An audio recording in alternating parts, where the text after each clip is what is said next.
Hey, it's Heidi Dawson, and this is Wednesday Wisdom, where I interview wildly successful people from across the world, where we get an inside view into what their daily life looks like.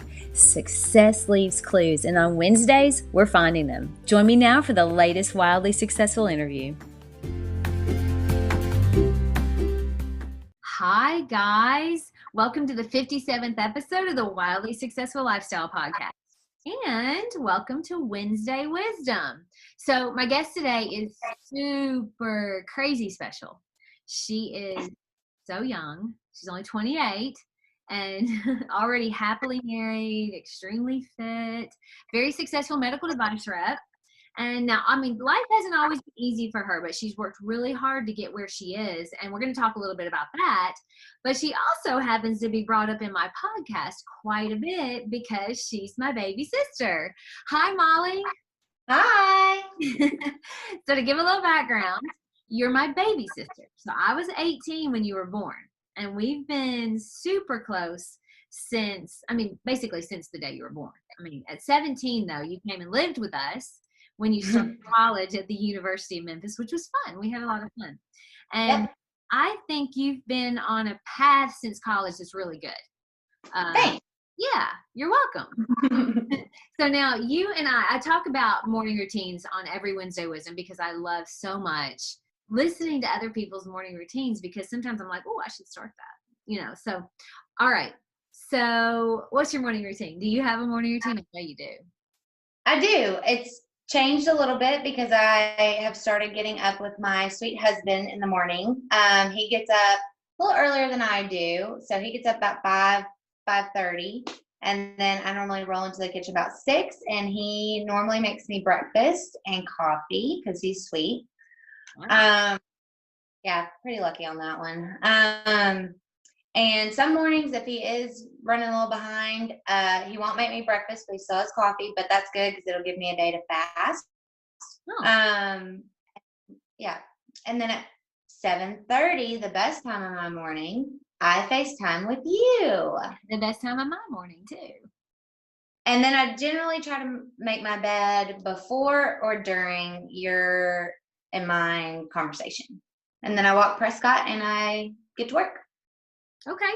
Well, so that's a good morning routine. I think it's nice. And it's so nice because I know you switched up getting up with Justin, getting up early because he likes it. And I think that's sweet of you because you're not a morning person.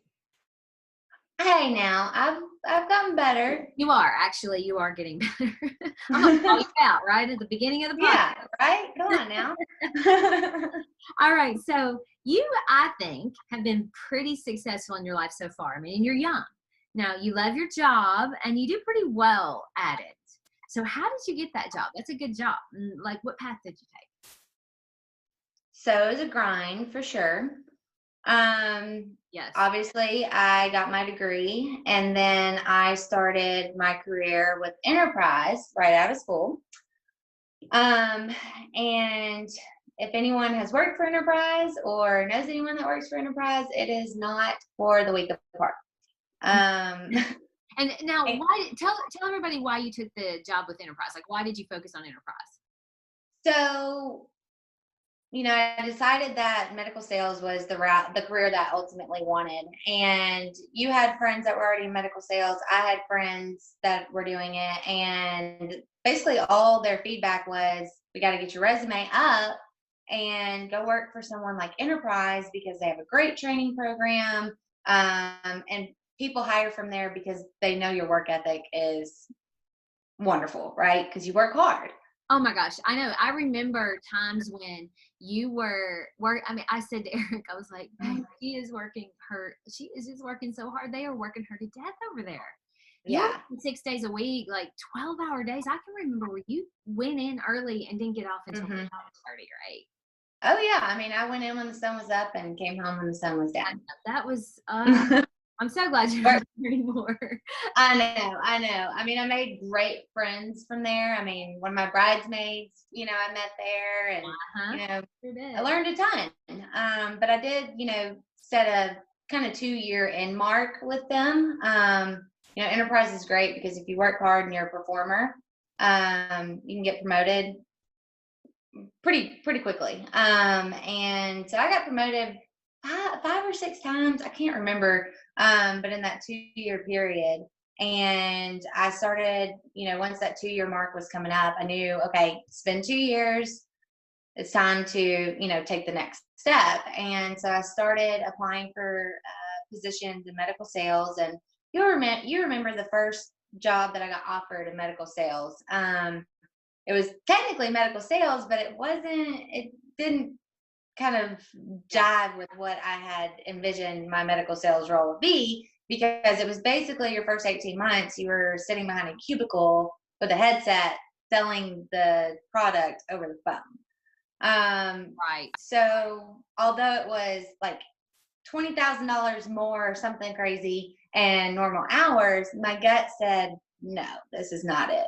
No, I remember that was huge because that was a wise decision. You were like, you could have jumped because, Oh yeah. and we agonized. I remember you talked about, and that was such a good decision. Oh, it was one of, if not the best decision ever, because I got on with Medline, right? Which couldn't have been a more perfect role to jump into medical sales with, because, my touch points were the entire hospital, from the C-suite to, EVS, which is basically the cleaning crew. Right. And some amazing relationships were made at Medline, and I just learned so much there. I mean, you remember whenever I told my manager I was leaving, I actually cried because I made such good relationships there. You still have those though. Oh yeah. Yeah. Yep. So, yeah. And then, it kind of got to a point there where I don't want to say false promises, but, it's kind of, things weren't working out the way that they were supposed to, just with my territory and the financial things that I was expecting to happen. So, it was time for me to find logic, I guess you could say. So, started, kind of looking for medical sales positions, and came across logic, and that's where I am today. And I absolutely love it.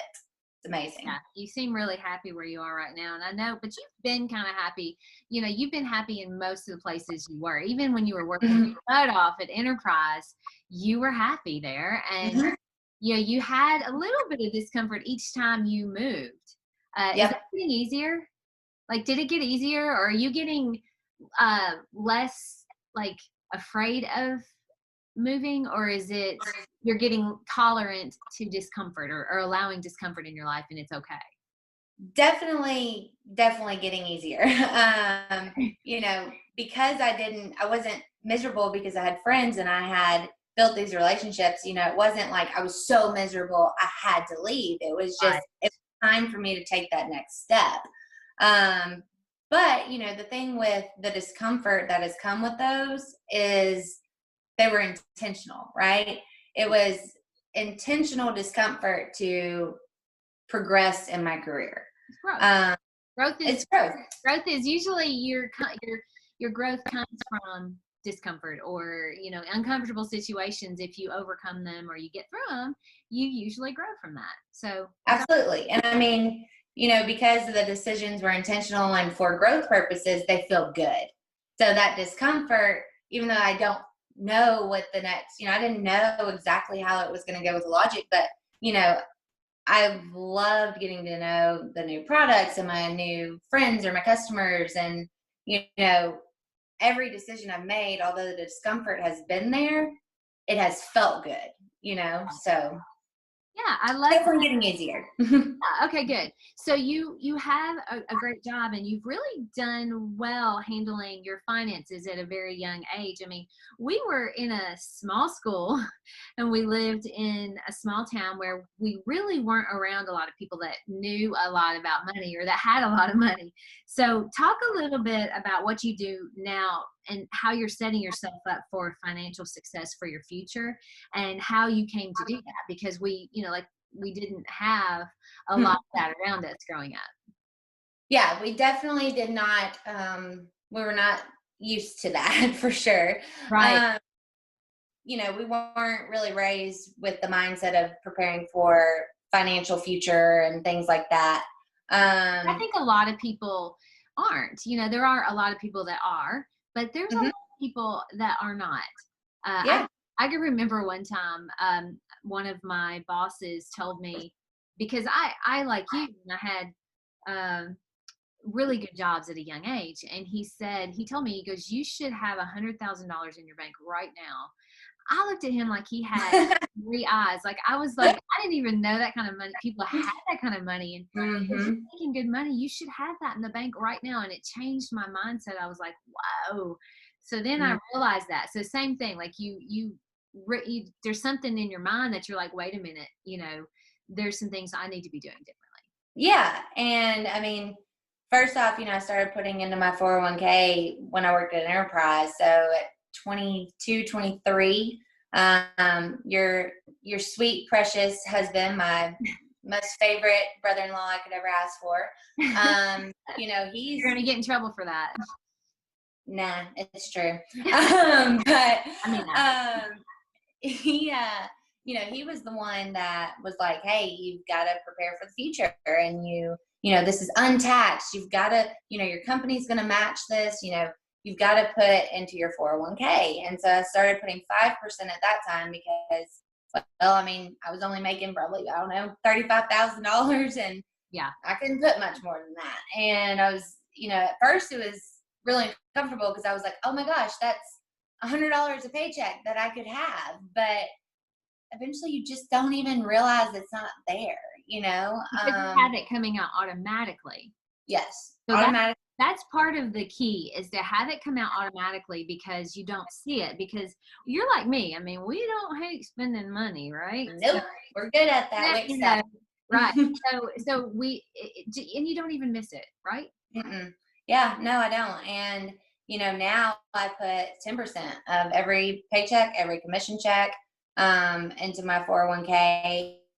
And, I came to do that because Eric, really sat me down and taught me the importance of how to use money, how to spend money, how to build your credit.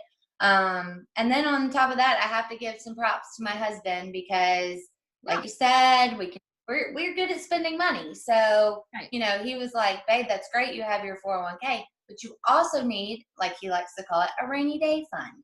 And so he's like, you've got to put into savings that you can touch, so, I have more money in my savings today than I've ever had in my life. And it is tempting to not spend it because I can see it and I can use it. But, he's been really good with helping me save money in our savings accounts and things like that. So, yeah. That's really good. I know one other thing that Eric used to always say, and he would say this to you, and I never forget this, is when your company matches your 401k, that is, so let's say you can put up to $5,000 and they'll match it. That's money that's part of your package. And so if you don't put that money in, you're losing $5,000 a year. Absolutely. So that's always been, I'm always like, wow, that's so true. You don't think about that sometimes if you're not looking at it. So I love that. And I'm so happy and proud of you for all of that, because you're doing really well. Thank you. You're welcome. Okay. Now, you have had a lot of anxiety in the past, which, it does surprise me a little bit, but you have overcome that. I think you've overcome it. I'm not getting phone calls in the middle of the night anymore, but do you still struggle with that, or have you overcome it? And was there something you did to overcome it? So, I've had anxiety since I was little. When now to my, whatever the word is I'm looking for right now. To my credit. When I called you in the middle of the night having a panic attack out of my sleep, thank you. I was in college, full college hours, working full time, and was in a sorority. So I had a lot going on, but stress for sure. Yeah. So, but if I'm being honest, and to say that I don't deal with anxiety to this day would not be the truth. But I have definitely lessened how much anxiety I have. And I have to attribute majority of that to exercising. When I exercise, I just automatically feel so much better. I agree. Before, yeah, I mean, I I try to drink 120 ounces of water a day.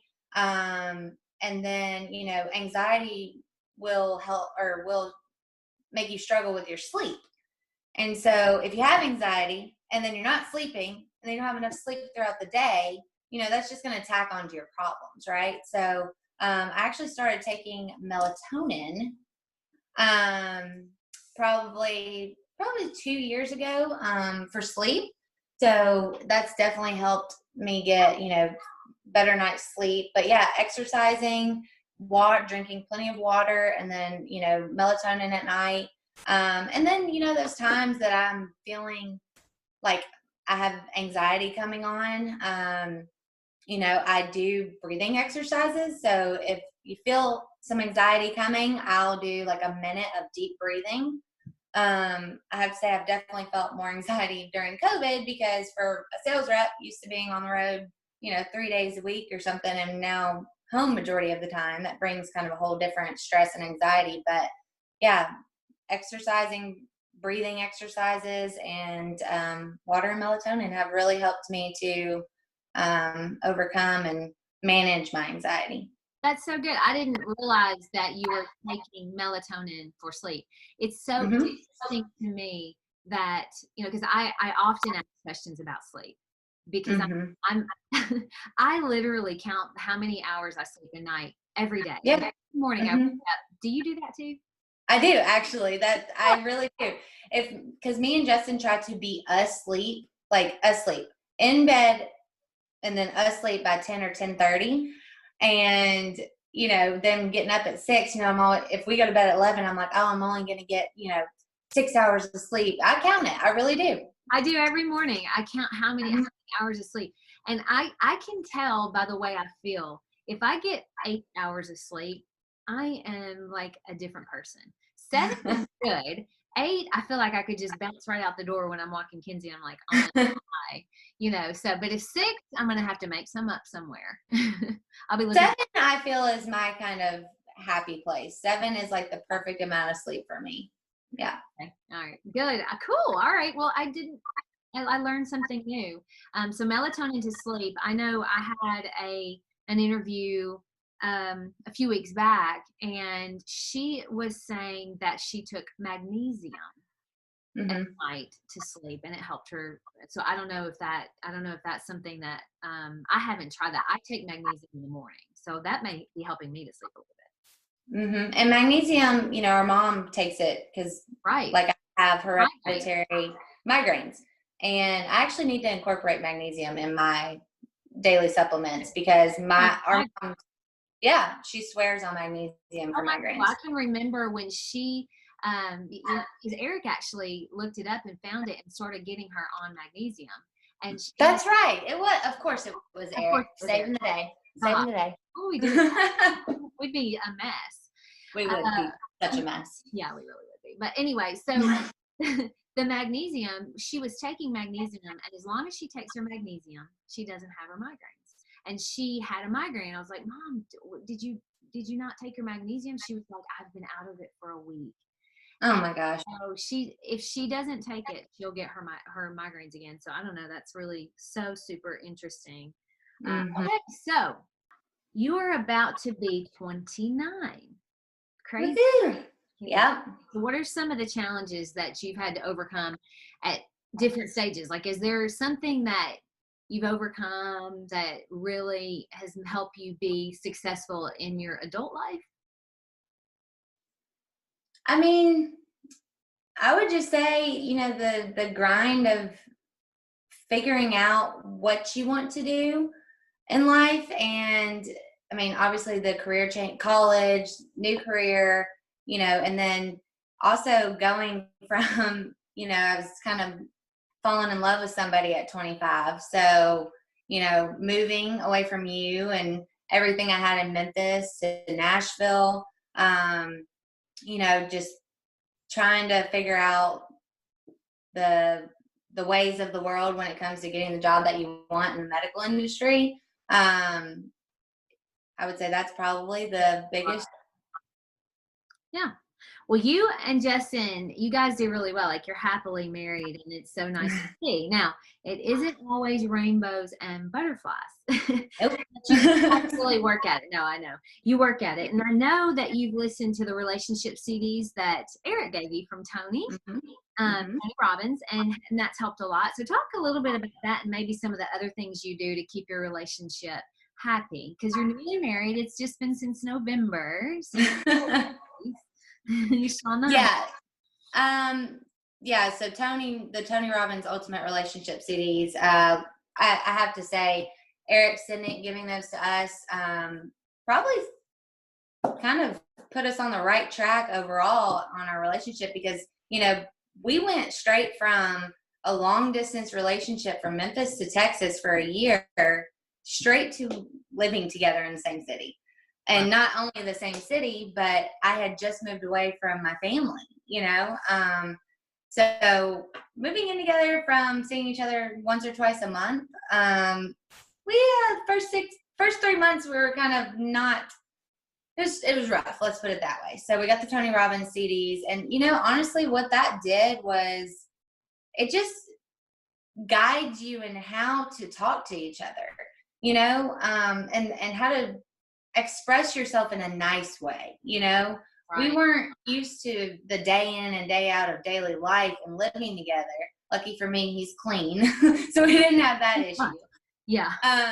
But it was just that, I didn't know how to tell him what I was feeling. He didn't know how to react to what I was saying. And it was a mess, let's be honest. And the Tony Robbins Ultimate Relationship CDs really just guide you, like, hey, remember that really bad conversation you had and it went really horrible? Well, have that conversation again, but try having it in the way that Tony's laying it out step by step for you, So yeah, the Tony Robbins CDs definitely.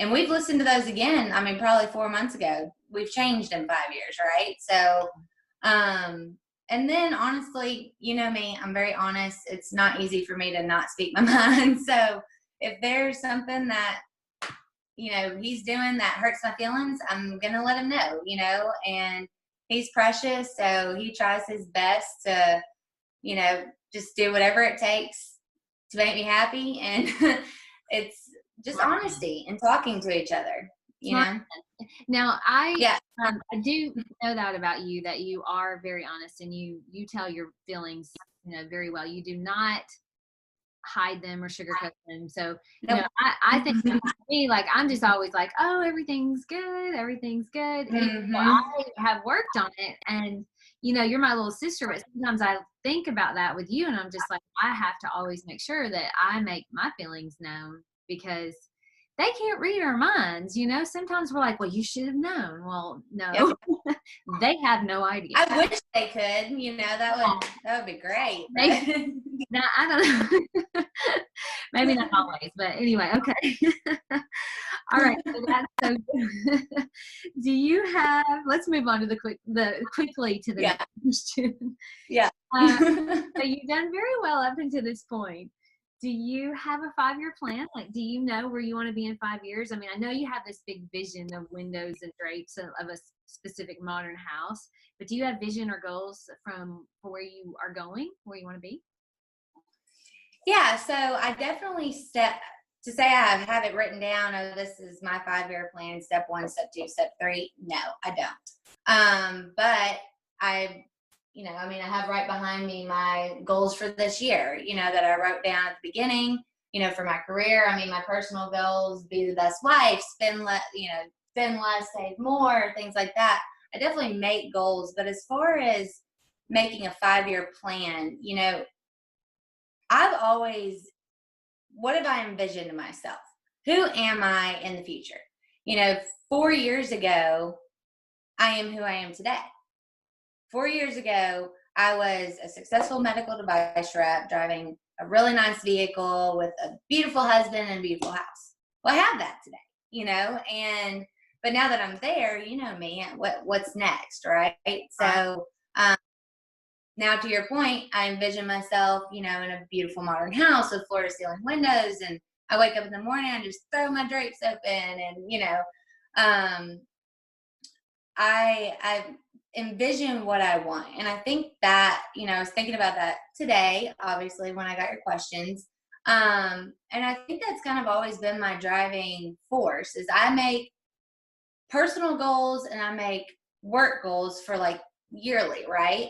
And quarterly with work and everything. But as far as my life, big picture goes, I envision who I want and I get there based on what I do daily, right? So that's kind of how I feel that I've kind of been successful, because it's always in the back of my mind. Okay, you want to be this person, you want to do this. So you got to do the steps daily that will get you there, I love that. I definitely, for me, I kind of think I'm the same way. I don't have it written down, but I have a vision of what I want to look like. I have a vision of where I want to see myself, like where I want to have a house. There's a lot of things where I have big visions, and I make vision boards for myself. You see them around. Yeah. So I love it. I make vision boards that show what my life I want it to look like and how I want to look when I'm this age, so that's and I've seen your vision board. You've pretty much knocked them all out of the park. Yeah, I know I need to make another one. I do have a new one right now. Some pretty big goals, so that's good. I probably should do one too, since I'm realizing that I'm a visionary, that's how I kind of create my life is based on what I see in my head that I want, and just go after it and don't stop. Yeah, I sit and I see it every single morning. Is the one vision board that I have right now for my life. I do vision boards for my clients, obviously. I do vision boards for my life. In fact, I have foam core, and you're coming this week, so I'll send you one and create your vision. Yay! That you get a vision board and you get a vision board. So you'll take home a foam core this week. Yay! But it helps because you see it, and that's I've created this design process that I'm sure most designers have this design process that works. And I also always say, and on my website there's a form where you can fill it out for your life, like a vision board, creating a vision board for your life, so you can. And I will say this too. I think one of the biggest things that's kind of gotten me to where I am because of where I want to be is I don't ever not ask, because I live on if you don't ask, the answer is always no, right? Right. So every career that I've had, I've networked and I've made the relationships to be able to grow in the company. And, there's positions open in my backyard now. And, even though I might not be ready today for that, they know that's on my plan, So you just ask for it and you just keep going after it until you get it. If you get a no, well, keep trying keep going. Okay, so funny story. Remember when you were young, you were a little girl and you had a friend, and the friend's mother told our mom that you told your friend, look, if your parents say no the first time, just keep it. Because eventually they'll let you. Eventually they'll say yes, they'll just give in. And the mom was like, no, this is not okay. We had a good laugh about that. So yeah. Oh my gosh. See, I've been this way my whole life. No, there's no doubt about it. And you said earlier that you are a people person. You're good with people. I can remember when we went on a cruise, and you would run around that. You were young and you were running around that cruise ship like you owned it. I remember getting in the elevator with perfect strangers, and they looked at me and they were like, now, how are you related to Molly? I mean, they're two strangers. Like, they'd seen me with you and they knew you. And I was like, I'm receiving, so anyway, that's just interesting to me because it really has served you. It's been in me my whole life to be in sales. I don't think I could. Yeah, for sure. Envision me anywhere else, for sure. So I know you're not a big reader, right? We've had that conversation. Right. but you do love podcasts and you're in your car a lot. So are there some podcast favorites that you listen to, or besides, you Well, there's this one, The Wildly Successful Lifestyle, that I really know? like. No, I do love your podcast. And I'll say this about your podcast, and I've talked to, friends of mine that are also reps. Your podcast is great because our attention span isn't that long.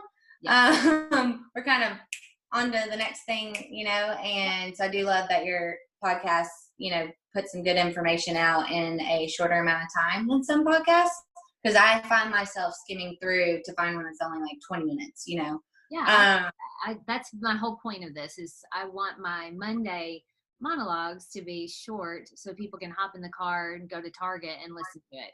The Yep. Wednesday Wisdoms, it's so much fun when you're interviewing and you're talking and you're getting this good information, because Mm-hmm. sometimes it just makes you feel like, okay, I'm normal, Yep, They just exactly. so. Exactly. Okay. So, But yeah, I love, you turned me on to Brooke Castillo. I love her. She has great information. And also, of course, Brene Brown, who doesn't love her. right. So I really do encourage anybody that's listening to look up Brooke Castillo's website. Mm-hmm. Her podcasts are not that long.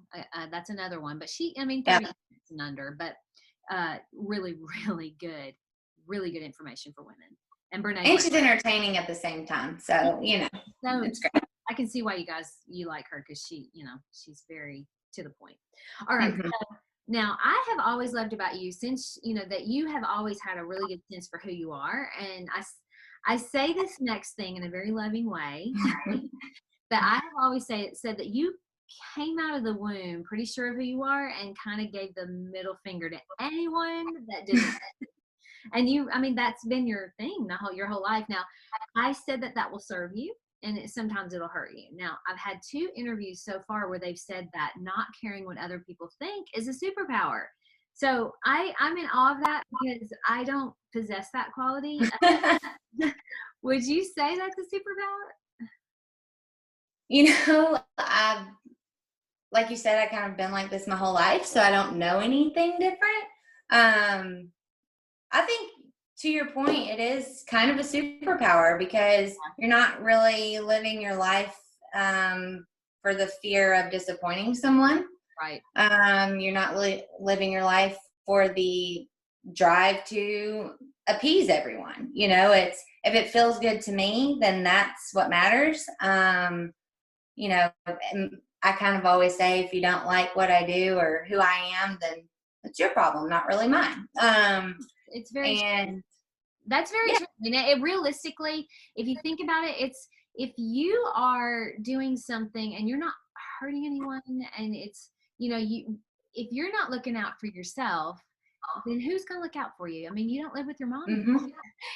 So, Right. so you have to look out for yourself first, and make sure that what you're doing is the best thing for you. Because I did a podcast this week on your inner guidance system, knowing what's best for you, and you're the only one that does. So I think you've done that really well, and I've always been in awe of you for that. So Right. you're and you've talked about the religion, a little bit that we were raised in, and I think it's one of those things where, whether it's a religion that your parents want you to follow, or it's a career path that your parents want you to follow, or whatever it is, whoever is your guide in your life at that time, if it doesn't feel right to you, you don't have to do what others want you to do. To me personally, I would think that a parent would see my life and be like, wow, she's doing pretty damn good, Yeah. But my life path isn't necessarily what our parents would say is a successful life. No. And God forbid I would have done what they wanted, because I wouldn't be half who I am today, Right. And both of us went a little different from what our parents. Just a little bit. Yeah. But yeah, so just a little bit.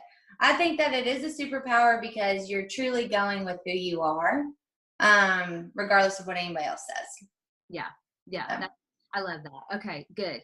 Now, you have a good mindset on most things, I would say. Do you have, I mean, are there any habits or thoughts that you think would be like the main thing that's helped you get to where you are today, in spite of, you know, like we talked about, our parents love us, that we love them, we're very, very, very tight family. It's just they wanted different for us. They wanted us to go down a religious path that we did not take. So is there something that's helped you to get where you are today? Well, you know, I am not as great at mindset work as you are. I'm working on that though. And, you know, because I have sometimes the realist in me is like, okay, but that's not what's happening right now. But, you know, when I'm struggling, when things are hard, honestly, you've said this to me my whole life. This too shall pass. So if it's bad, something doesn't feel good, that's going to go on. But as far as my everyday, you know, I just kind of always tell myself that I'm a successful person and I do not procrastinate. Because sometimes That's your mantra? I didn't know that. yeah, I'm a successful person and I do not procrastinate. I love that.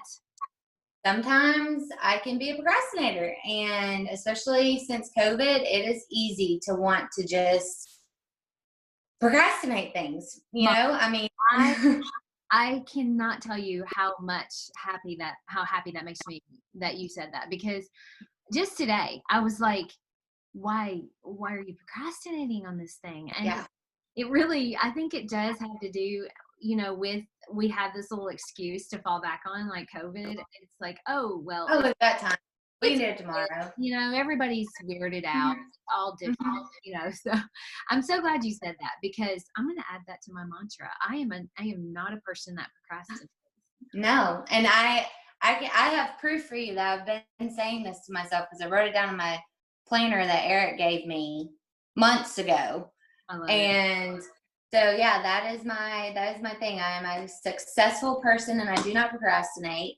And you know, I kind of just like earlier, my vision of who I am and who I'm going to be, you know, gets me where I am now. And to me, if it ain't broke, don't fix it. So, you know, my mantra. Did you know my mantra? Should I say yes? No, you're honest, right? I'm honest. I would say yes, and then be like, just, yeah, you go ahead and tell us. Okay. If you want what you've never had, you have to do what you've never done.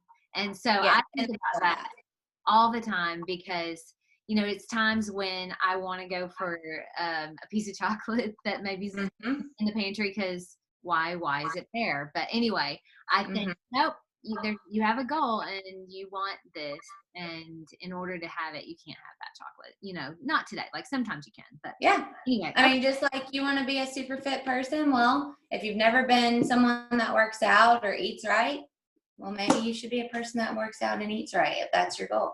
That's right. Just say that's who you are. You have to identify. That's the whole point, is you identify with being a successful person who does not procrastinate. Yep. Well, this has been so much fun. I know. Thanks for having me. I feel like a little mini celebrity on here. You are a celebrity always in my mind. You are. Well, you have been to me my whole life, so. Yay. Woo.